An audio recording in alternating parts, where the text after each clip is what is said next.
Mr. Bourla, can I ask you, when did you know that the vaccines didn't stop transmission? How long did you know that without saying it publicly? Thank you very much. I'm sorry. Answer that question. I mean, we now know that the vaccines didn't stop transmission, but why did you keep it secret? You said it was 100% effective, then 90%, then 80%, then 70%. But we now know that the vaccines do not stop transmission. Why did you keep that secret? Have a nice day. I won't have a nice day until I know the answer. Why did you keep it a secret that your vaccine did not stop transmission? Is it time to apologise to the world, sir? To give refunds back to the countries that poured all their money into your vaccine that doesn't work, your ineffective vaccine? Yeah, you have a little bit around. Are you not ashamed of what you've done in the last couple of years? Do you have any apologies to the public, sir? Are you proud of it? You've made millions on the backs of people's entire livelihoods.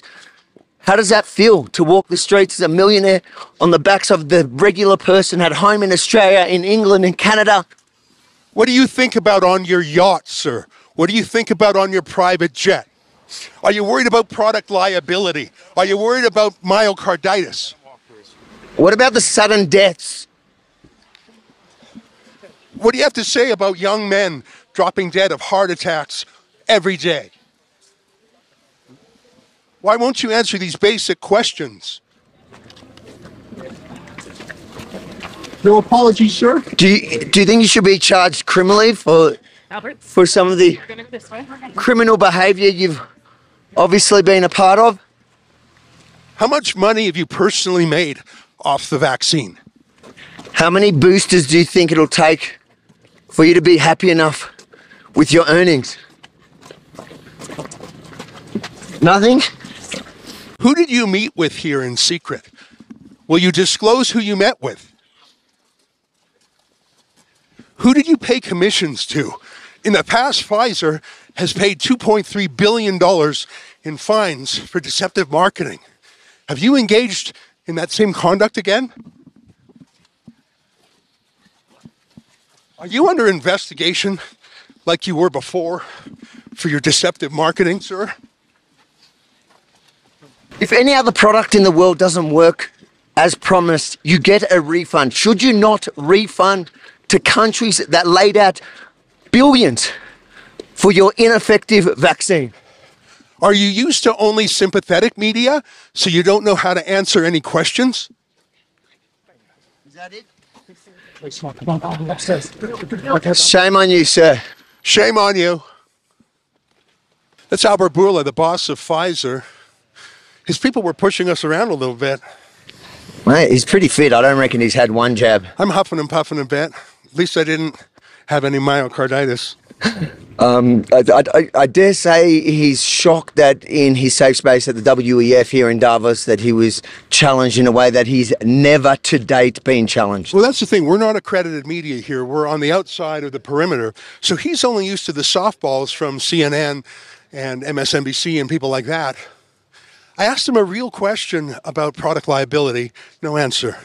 A real question about Pfizer's past deceptive practices. You know, they paid the largest fine in American history to the Justice Department for deceptive marketing. I don't know if that's underway right now. I don't know if they're being investigated, but I think they should be. When did he know that the vaccine didn't actually stop transmission? I wanted to find out because surely he knew before we knew. Why didn't he tell us? I don't know, Avi, I'm really proud of that question. It was like a kind of walking scrum.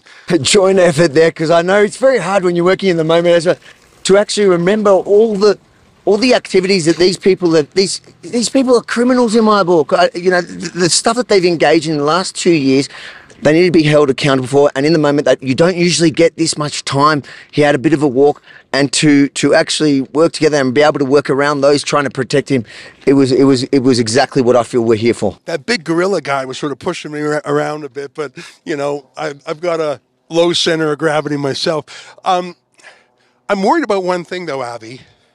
Pfizer is connected to big media in an enormous way.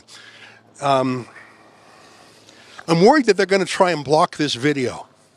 I'm worried they're going to try and cancel it on YouTube, on Twitter, on Instagram, on Facebook, places like that.